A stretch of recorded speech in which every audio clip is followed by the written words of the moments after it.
ولی تماشاوانی جا قضا شیخان تایبت من دیاخواه قضا شیخان به باجار به هفراجیانا همو اولو پیک هاتان تیتناسین و قضا شیخان جیک بگمان خودی زورترین شنواره قضا شیخان خودی که نشوپیه که به صدان و به هزاران سالایه نهاجی که لقضا شیخان معبدا ازدیان لورهیه گلک جیندن هنه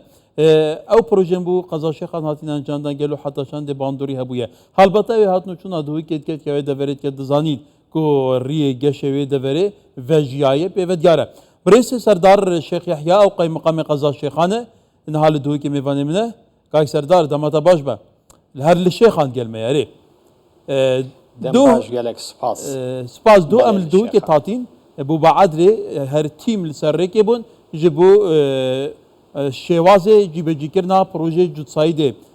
دوریانا بعد حتی دگیته هیتیته لدهو که و سروک حکومت ایرما کردستان بخوجی سردان که میدانیا سنوری قضا شیخان کرده بود گلو رنگ بدانا و سردان لسر عردی چه بود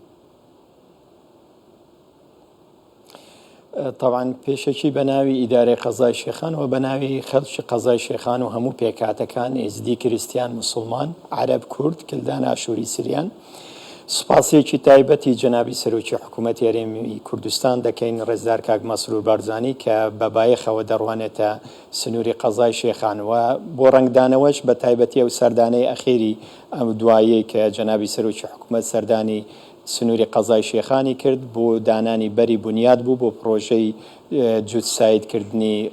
ڕێگایەکی سەرەکی و مێحوەری و استراتیژی ئەویش بەعادرە تاوەکو دەگاتە دوهۆک بە درێژایی 26 کیلۆمەتر بە نزیکەی 135 ملیار دینار یەکێکە لە هەرە پرۆژە استراتیژی و گەورەکانی سەردەمی کابینەی نوێمی حکوومەتی هەرێمی کوردستان بەس دانانی بەردی بناغە نەبوو بەڵکو لە نزیکەوە بینینی سنوورەکە بوو هەروە سەردانێکی تایبەت بوو بۆ مەزنترین جێگای ئاینی تایبەت بە کوردانی ئێزدی ئەویش پەرزگای لالش بوو ئەمە یەکەمین سەردانی جەنابی سەرۆکی حکوومەت بوو بۆ پەرزگای لالش بە شێوازێکی فەرمی سەردانی پەرزگاکە بکە و لە نزیکەوە کۆمبوونەوەی لەگەڵ بەڕێز میر حازم بەگ و مەجلیسی ڕوحانی کرد و جواتی ڕوحانی لەوێ سەردانی بەڕێز جەنابی سەرۆکی حکوومەتیان بەرز نرخان و هەروەم سەردانە تایبەتمەندی خۆی هەبوو بۆ لە نزیکەوە پیتە پێدان بە سنووری قەزای شێخان هەر لە سەردانی بەڕێزیان بۆ پەرزگای لالش بڕیاری ئەوە درا کە پرۆژەیەکی دیکەی استراتیژی بڕیاری لەسەر بدرێت ئەویش دروستکردنی جوتسایدی سنتەری قەزای شێخان بۆ پەرزگای لالش ئەویش بە درێژایی نزیکەی 11 کیلۆمەترە و 18 ملیار و 650 میلیۆن دینار وەکو ئەو دیزاینەی لەلایەن بڕێوەبەتی گشتی ڕێگاوبانی پارێزگای دووەکەوە پێشووتر بۆی دروستکرا بوو بڕیاری لەسەر دراوە کە ئەم ساڵ ئەو پرۆژێش بکەوێتە بواری جێبەجێکردنەوە پشت و پەنا بە خودای مەزن لە ئایندەیەکی نزیک پرۆژەکە دەست بەکار دەبێت و لەم سەردانەدا بڕیار لەسەر ئەوە دراوە کە لە نزیکەوە زیاتر بایەق بە سنووری قەزای شێخان بدرێت چونکە قەزای شێخان قەزایەکی زۆر گرنگە ناوەندێکە ناوەندێکی پێکەوە ژیانە کە پێکەوە ژیان لە هەرێمی کوردستان لەسەر ئاستی هەرێمی کوردستان و دەرەوەی هەرێمی کوردستانیش ناوزەد و ناوبانگی تایبەتی خۆی هەیە بەڵکو زۆربەی هەرە زۆریشان دەبیانیەکان کاتێک دێن سەردانی قەزای شێخان و بە تایبەتی پەرزگای لالشیش دەکەن ئەو ئاشتەواییەی کە لە ڕووی کۆمەڵایەتی و ئاینی و پێکەوە ژیانێکی خۆڕسکانە هەیە لە سنووری قەزای شێخان ڕنگدانەوەیکی زۆر جوانی هەیە لەسەر ئاستی هەرێمی کوردستان و دەرەوەی هەرێمی کوردستانیش بۆیە جەنابی سەرۆکی حکوومەت بەڕێز و خۆشەویستیەوە بۆ ئەم سنوورە زیاتر بڕیار لەسەر ئەوەدا ئارامی و ئاوەدانی زیاتر بگەوێتە سنووری قەزای شێخان چوکی قەزای شێخان پێش ساڵی 2023 بەداخەوە هیچ پرۆژەیەکی ئەو تۆی لێ نەبوو بە تایبەتی پرۆژەی استراتیژی و یاخود پرۆژە خزمەتگوزاریەکان ئەگە ئێمە بەراوردێکی زۆر بچووک و کورت بکەین لە ماوەیەکی زۆر کووردا پێش دەست بەکاربوونی کابینەی نوێم لە سنووری شارەوانیەکانی سنووری قەزای شێخان چووکی لە سنووری قەزای شێخانی 11 شارەوانیمانەیە بۆ نمونە ئەگەر وەربگرین سنتەری قەزای شێخان کە ئەو کاتەی پێش دەست بەکاربوونی کابینەی نوێم قیرتاوکردنی شەقامە ناوخۆیەکانی سنتەری قەزای شێخان تەنها 9% بوو بەڵام لە دەست بەکاربوونی کابینەی نوێمی حکوومەتی هەرێمی کوردستانەوە تاوەکو ئێستا دەتوانم بڵێم 90% شەقامە ناوخۆیەکانی سنتەری قەزای خود سنووری شارەوانی شێخان قیرتاو کراون و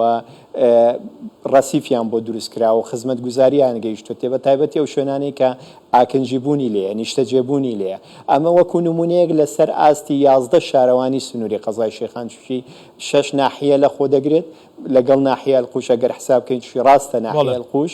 بە ڕووە ئیدارەکەی عایدی قەزای تلکێفە بەڵام لەبەر ئەوەی لە بن دەسەڵاتی هەرێمی کوردستان بووە لە دوای ساڵی 2023 بۆیە لە ڕووی ئەمنیەت و لە ڕووی خزمەتگوزاریەوە لەلایەن قەزای شێخان و پارێزگای دهۆکەوە تەمیلی بۆ دەکرێت و پرۆژێ خزمەتگوزاریەکانیان بۆ دروست دەکرێت.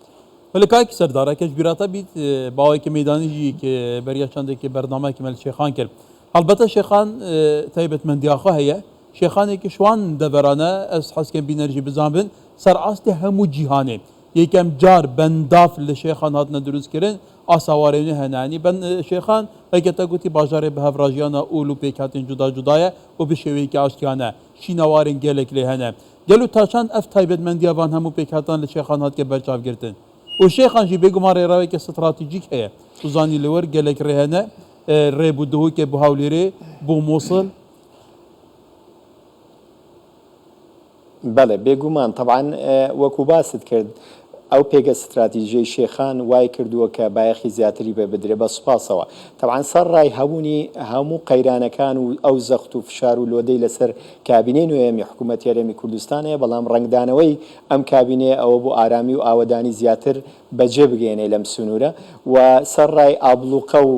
قەیرانە داراییەکان بەڵام چەندین پرۆژەی خزمەتگوزاری بە تایبەتی لە 4 ساڵی ڕابردوو زیاتر لە 103 پرۆژەی خزمەتگوزاری گەورە و بچووک لە سنووری قەزای شێخان و هەر 6 ناحیەکەوە بە تایبەتی ناحی بەعەدرێ و ئەتروش ئەلقوش قەسرۆک کەلەکچی زێلکان و سەنتەری قەزا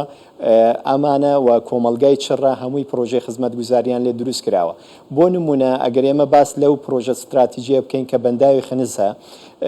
یەکێک لە تایبەتمەندیەکان و خەسڵەتە باشەکانی کابینەی نوێم ئەوەیە کە لە ڕووی چەندێتی و چۆنیەتیەوە گرنگجێکی تەواوی بە دروستکردین پرۆژەکان داوە کەرتە جۆرا و جۆرەکانی لە خۆی گرتووە بۆ نمونە لە کەرتی کەشت و کاڵ و چاندن پێشوەچوونێکی یەکجار زۆری بەخۆیەوە بینیوە دروستکردنی ئەم بەنداوە دامێکی هەرە سەرەکیە بۆ پێشوەچوونی چاندن و هەروە بۆ پێشوەچوونی بەخێوکردنی سامانی ئاژەڵ و لایەکی دیکەوە بۆ گەشت و گوزار سوودێکی یەکجار زۆری هەیە بەتایبەتی وەبەرهێنان دەتوانن ئەم پرۆژەی ئیستیغلال بکەن و وەبەرهێنە ڕووی لە سنوورەکە بکاتەوە پرۆژەی وەبەرهێنانی لەو دروست بکە بۆەوەی کەرتی کەشت و گوزاریش پێش بخە لە ڕوویەکی دیکەەوە بۆ بەهێزکردنی ئاوی ژێرزەوی یاخود زیادکردنی ئاوی ژێرزەوی یاخود ئەو سامانەی ئاوی ژێرزەوی لەسەر خۆ ڕابگرێ بۆیە بەنداوی خنز ئەو پرۆژە استراتیژیە بوو کە زیاتر لە 10 میلیارد دیناری بۆ تەرخانکرا لە کابینەی نوێمی حکوومەتی هەرێمی کوردستان لەبیر نەکەین ڕێگای خنسیش کە ڕێگایەکی زۆر گرنگ بۆ قۆناغی یەکەمی ملیارێک و 560 میلیۆن دینار جێبەجێ کراوە قۆناغی دووەمیشی 3 میلیارد دینار بە فەرمانی جەنابی سەرۆکی حکوومەت دەست بە جێبەجێکردنی دەکرێت ئینشاءڵڵا لە هەفتەی ئایندە بەڵێندەر کارەکانی دەست پێ دەکاوەکو قۆناغی دووەمە ئەویش لە شێخان گەلی خودێدا تاوەکو دەکاتە بەنداوی خنز کە پرۆژەیەکی استراتیژی و گرنگە ولی هەڵبەتە شێخان ژێدەرێکی سەرەکیە وزەیەژی کە سامانین سروشتیەژی و هەموو خەڵکی کوردستانێ مفایژێ دەبینن بەرێ سەردار شێخ یەحیا قایمەقامێ قەزا شێخان و لە شێخان میوانێەوە بوو گەلێک سوپاس کاک سەردار